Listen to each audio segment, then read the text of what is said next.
welcome to episode 4. I hope you guys enjoyed that intro sequence from my hike up in Jemez, New Mexico. The song is from my band Blitzar's upcoming new album, so a little sneak peek for you guys. And the star of that clip was my dog Summer. She's a 2-year-old golden retriever. She's awesome and really cute, as y'all saw.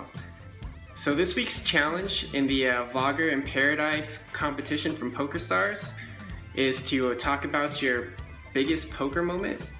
And for me, one definitely stands out amongst all the others. I never told anyone this. About 8-9 months ago, I'm at the Taj, it's late, and Johnny Chan walks in. And he sits 300, 600, and the whole place just stops when Johnny Chan walks in. Everybody puts an eye on him. I mean, after a little while, there wasn't even a crap game going, because all the high rollers were over there watching him. Some are sitting there playing with him, and they're giving away their money to say, oh, I played with a world champion. And you know what I did? I sat down. And you might think I need 50 or 60 grand to play right in that game. Well, I had 6, but I had to know. Well, what happens? I played tight for an hour, folded mostly, and then I made a score. Wired aces or kings? Rags. I had nothing, but he raised. And I decided, you know, I don't care about the money. I'm just gonna outplay this guy.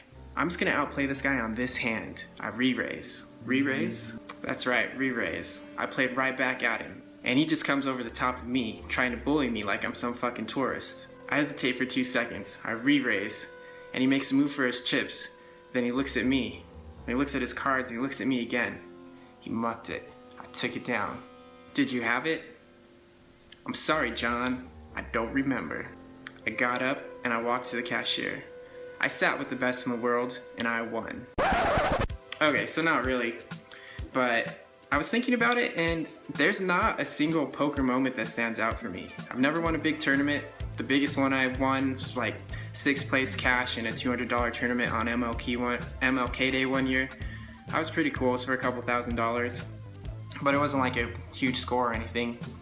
I hit the bad beat one time. That was pretty cool. I had 4 queens over 4 10s, and the guy I was playing with is this old man Lang, and he's famous for slow rolling.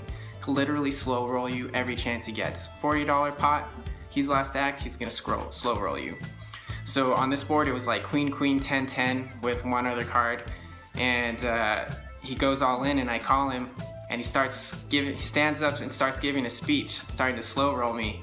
So right at that moment I knew we had the bad beat, because he didn't have a queen, and if he had a 10, it wasn't the biggest full house, so he wouldn't be trying to slow roll me, because he wouldn't know he had the best hand. And yeah, flipped over 10s, I flipped over queens, and that was good for about $10,000, so that was cool too. This might sound like a cop-out, but for me, every moment of playing poker is the best moment, because I just sincerely love the game. And if I didn't, I wouldn't be able to play it as much as I do, or think about it as much as I do, or make a vlog about it. But yeah, hopefully my big poker score is still yet to come. You know, big cash in the PokerStars Players No Limit Championship. I probably have to remake this vlog, so come on PokerStars, I'm looking at you. But enough of that, let's go play some poker.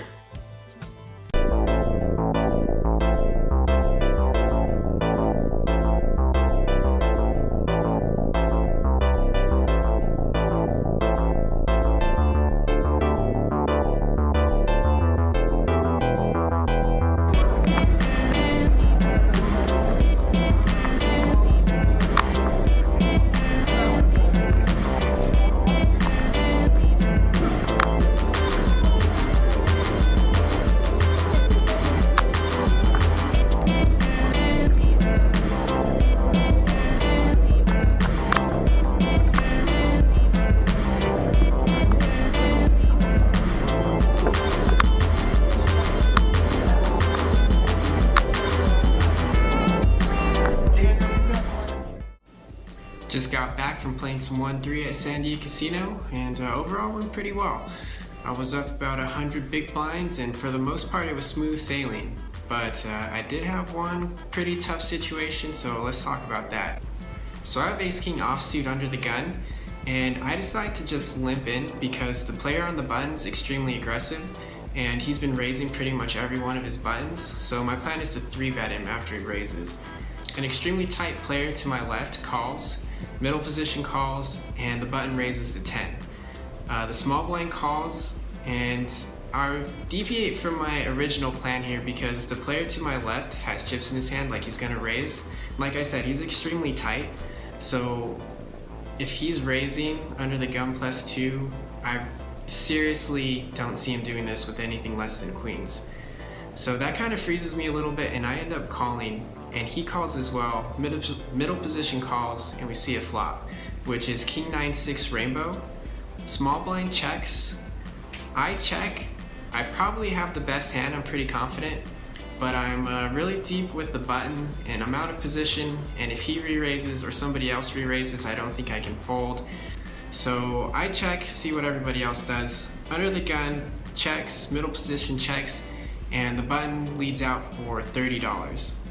Small blind mucks, and here again, I can see the guy to my left super tight, has chips in his hand like he's gonna call or raise. So that rings some alarm bells in my head, and I just flat. He thinks about it for a second and again just flats. Middle position folds, and we see a turn, which is the queen of clubs. Now I'm not sure how much of the player to my left's range I'm ahead of at this point. Yes, he could have a lower king. If he had king queen, now he has 2 pair. Maybe he would call with jacks there. I don't know, but there's not a lot. So I check and he bets out 50 right away.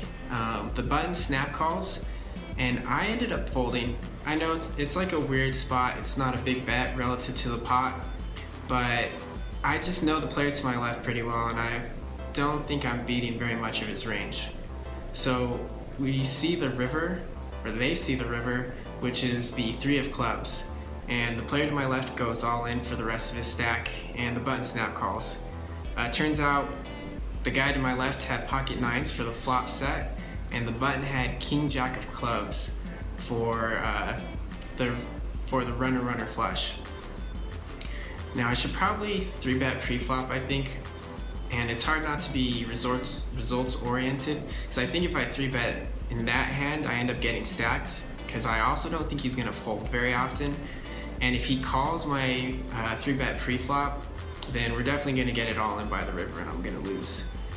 Maybe if I bet like really big on the flop, like if I 3-bet to 60 instead of what I would normally do, which is like 35 or 40, that would be big enough for him to fold. But again, he likes to play, he's pretty aggressive, and at this point he's got a lot of chips because he's been doing pretty well. So I don't know, you guys tell me what you think.